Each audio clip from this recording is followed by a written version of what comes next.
When World War II broke out, the Disney studio was prepared to do its part.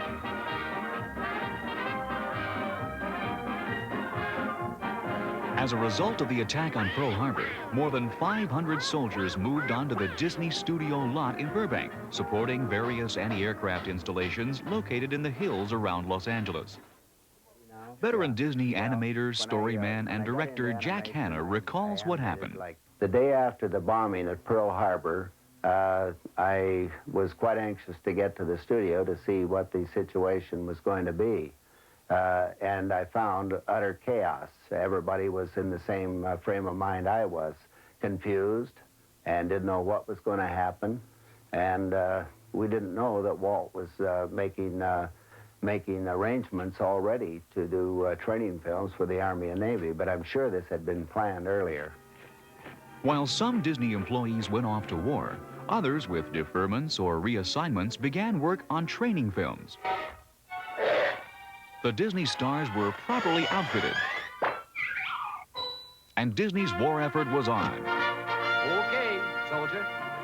Walt Disney and his brother Roy, business partners from the outset, faced a depletion of the studio workforce.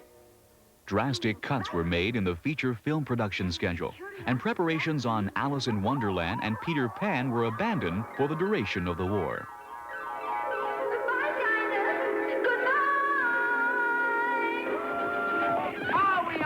A popular legend tells the story of an animator who stopped work on The Wind in the Willows to join the Army, and returned 4 years later to continue animating the exact same scene of the film.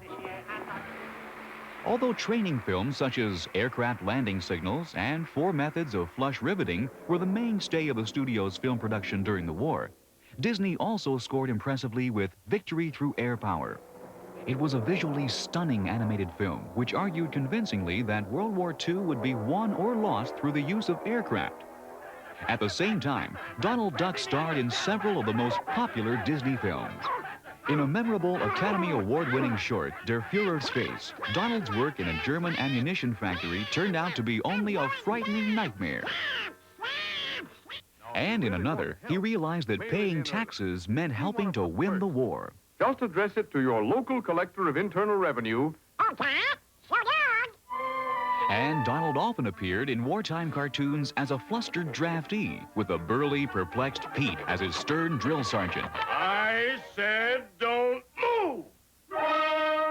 The audience really took to them immediately, and because naturally it was a natural thing for the duck trying to live up to a big guy, but the thing is, a duck would only take it so long, and then he'd reverse the thing and end up getting the best of the situation with Pete.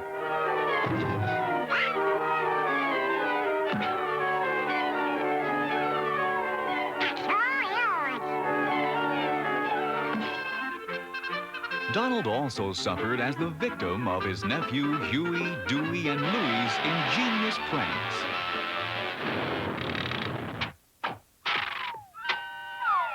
Surprisingly, Donald's service to his country did not end when the war did. Promoted to Sergeant Duck, he finally received his Army discharge papers in 1984 in the middle of a year-long 50th birthday celebration. Joining Donald was his loyal friend, Clarence Ducky Nash. It's a great surprise, something I never expected. Well, I always expected it to happen sometime now. It's a great pleasure to... Nash, an endearing figure to Disney fans young and old alike, was the one and only voice of Donald Duck for over 5 decades, a partnership that sadly came to an end with Ducky's death in February of 1985. But one needs only to look back at Donald's wartime contributions for an example of this brilliant team in action. Through Nash, Hanna, and the entire animation staff, Donald emerged as one of the nation's leading heroes. As the average American with something to contribute, Donald played an important role in Disney's war effort.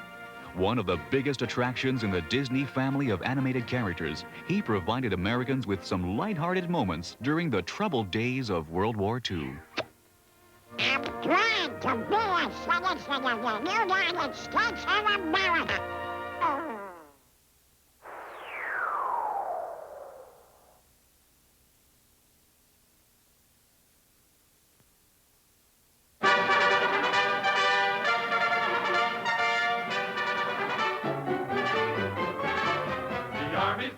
Army anymore.